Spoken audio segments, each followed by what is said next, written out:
Hello viewers, दृष्टि IAS के editorial analysis में आप सभी का स्वागत है।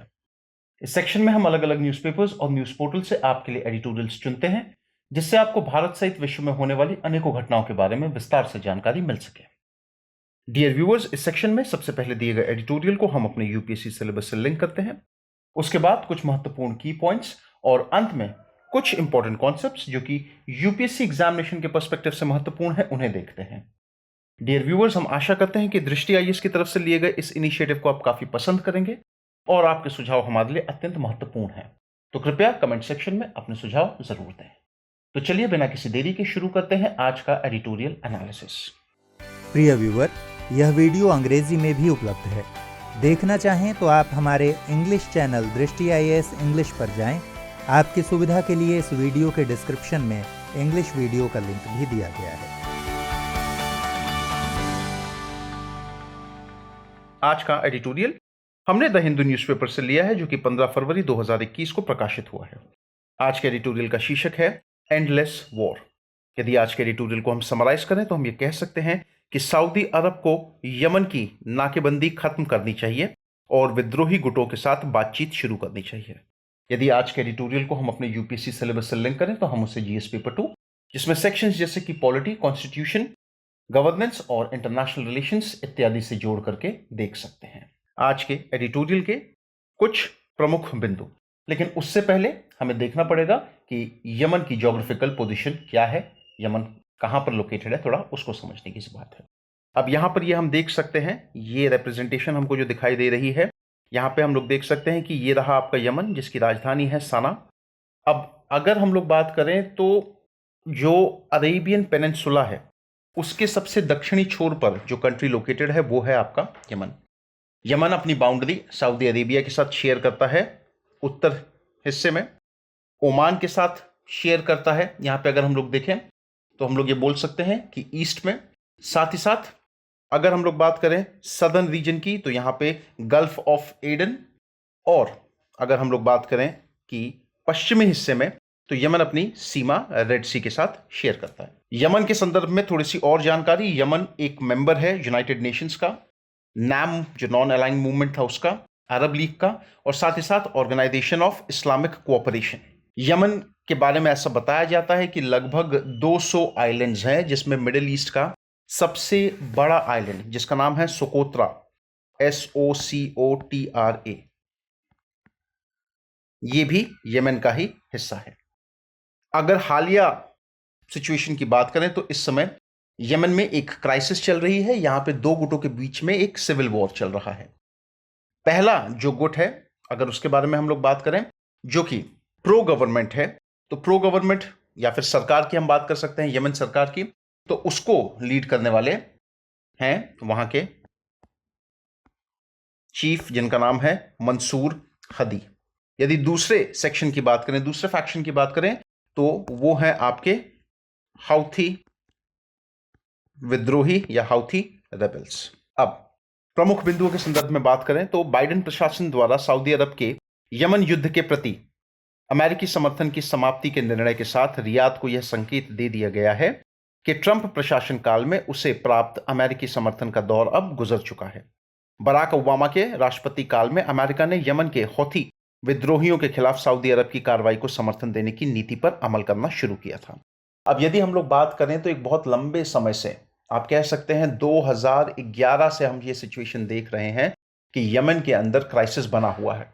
2012 में आप देख सकते हैं जब बराक ओबामा का एडमिनिस्ट्रेशन था, तो उस समय से सऊदी अरब को यह छूट दी गई कि सऊदी अरब यमन के मैटर में, इंटरनल मैटर में दखल अंदाजी कर सकता है और जो सरकार वहां पे थी उसको दोबारा से इस्टेब्लिश करने का पूर्ण प्रयास कर सकता है। यही फैसला पूरे तरीके से दोहराया गया डोनाल्ड ट्रंप के एडमिनिस्ट्रेशन में भी।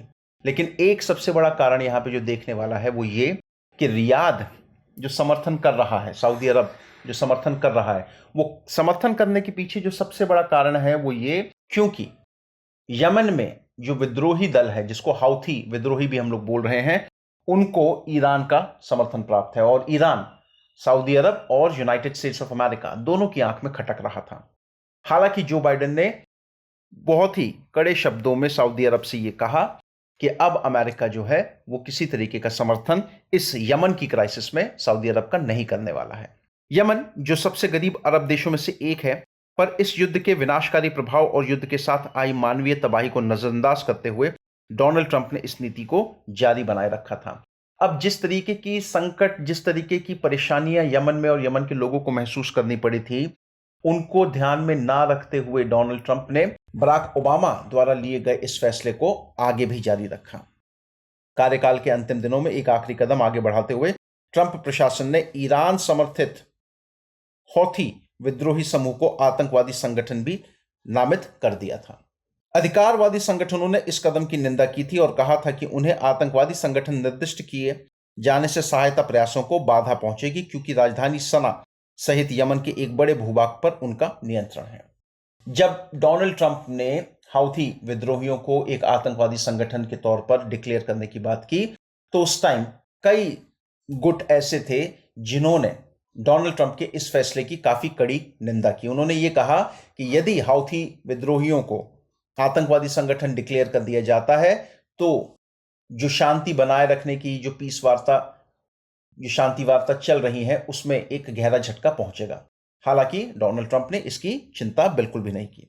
बाइडेन प्रशासन ने अब एक अलग नीति अपनाने का निर्णय लिया है, जहां अन्य कार्रवाइयों के साथ ही हौथी विद्रोही समूह को आतंकवादी संगठनों की सूची से बाहर निकाला जाएगा। जो बाइडेन का प्रशासन है वो इस समय बहुत क्लियरली इस स्टेट में है कि यमन में जल्द से जल्द शांति जो है वो दोबारा बहाल हो और एक ऐसे एमिकेबल सोल्यूशन पर, एक ऐसे फाइनल आंसर पर पहुंचने की अब प्रयास किया जाएगा जिससे यमन में एक बार फिर जो आम जीवन है वो दोबारा से नॉर्मल धर्रे पर आ सके।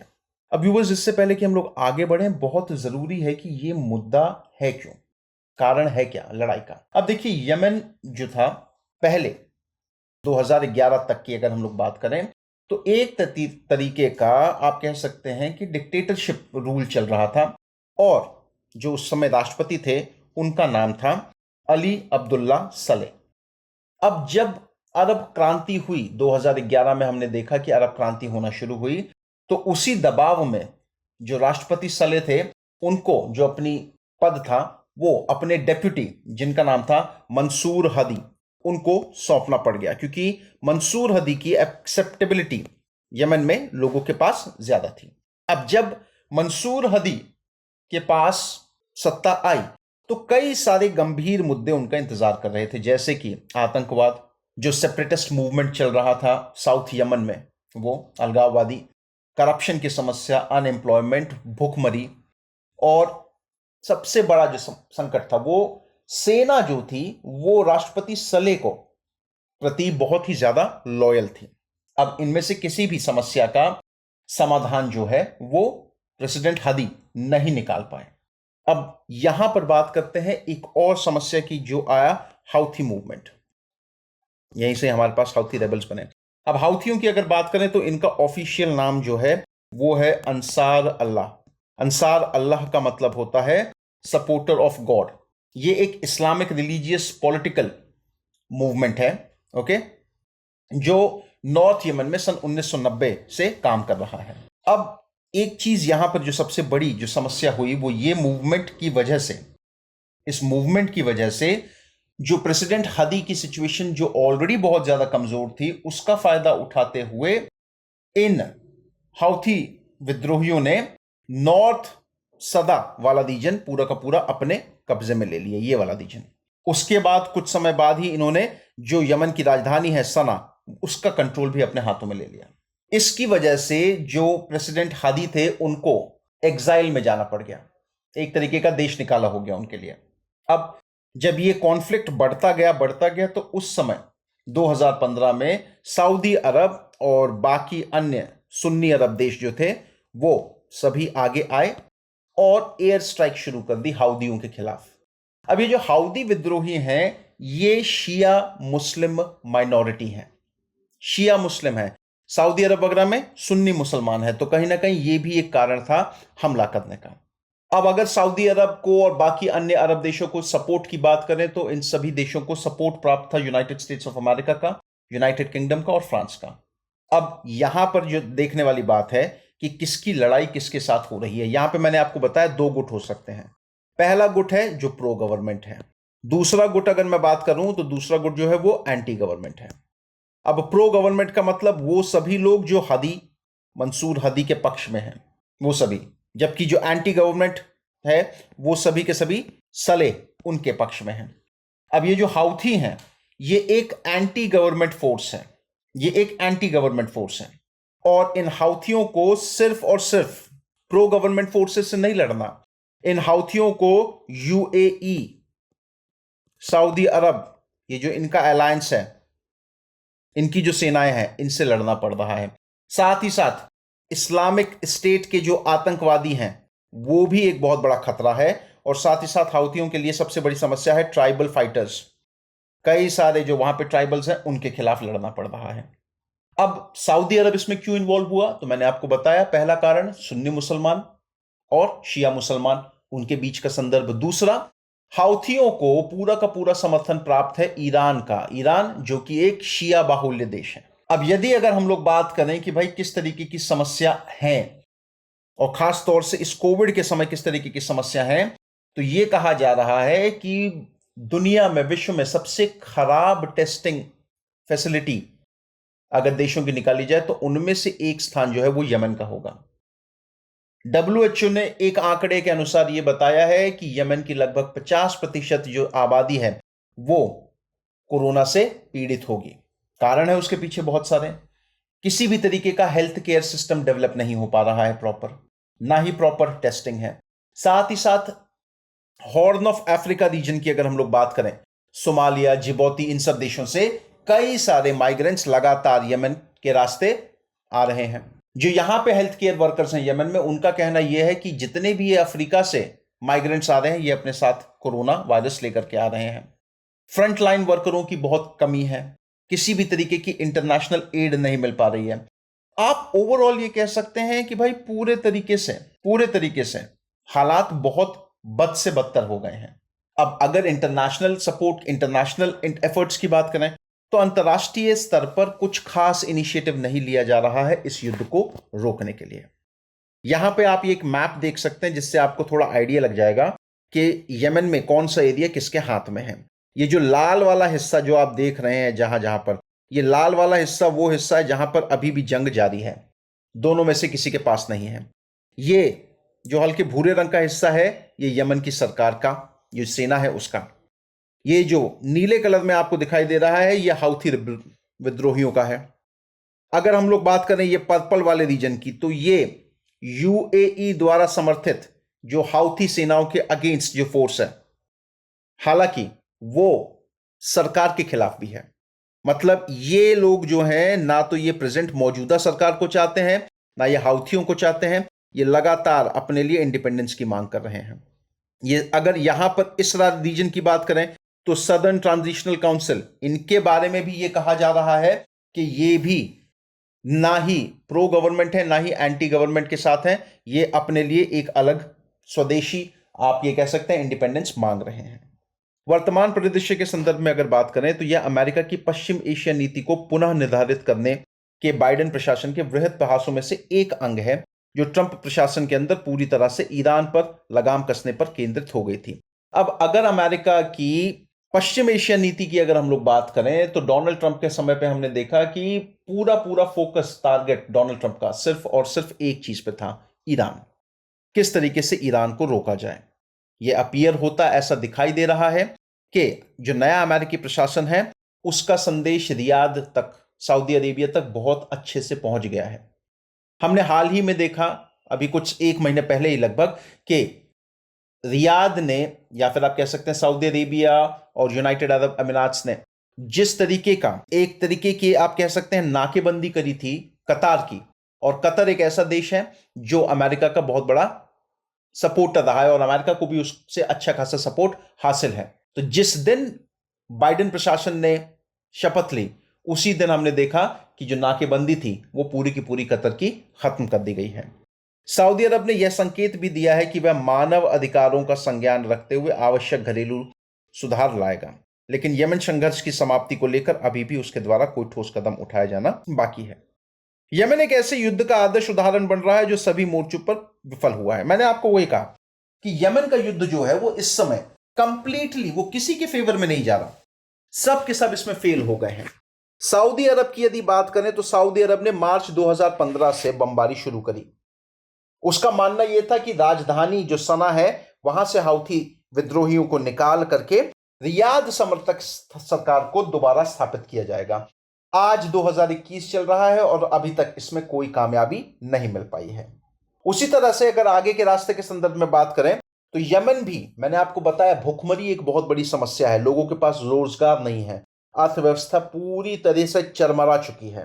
यह युद्ध सभी पक्षों के लिए पराजय का ही सबब बना है। सऊदी अरब राजधानी सना से हौथी विद्रोहियों को बाहर निकालने में विफल रहा है। अब विद्रोही जो कि सना को कंट्रोल करके बैठे हुए हैं, उनके पास किसी तरीके का कोई ढांचा नहीं है, कोई इंफ्रास्ट्रक्चर नहीं है।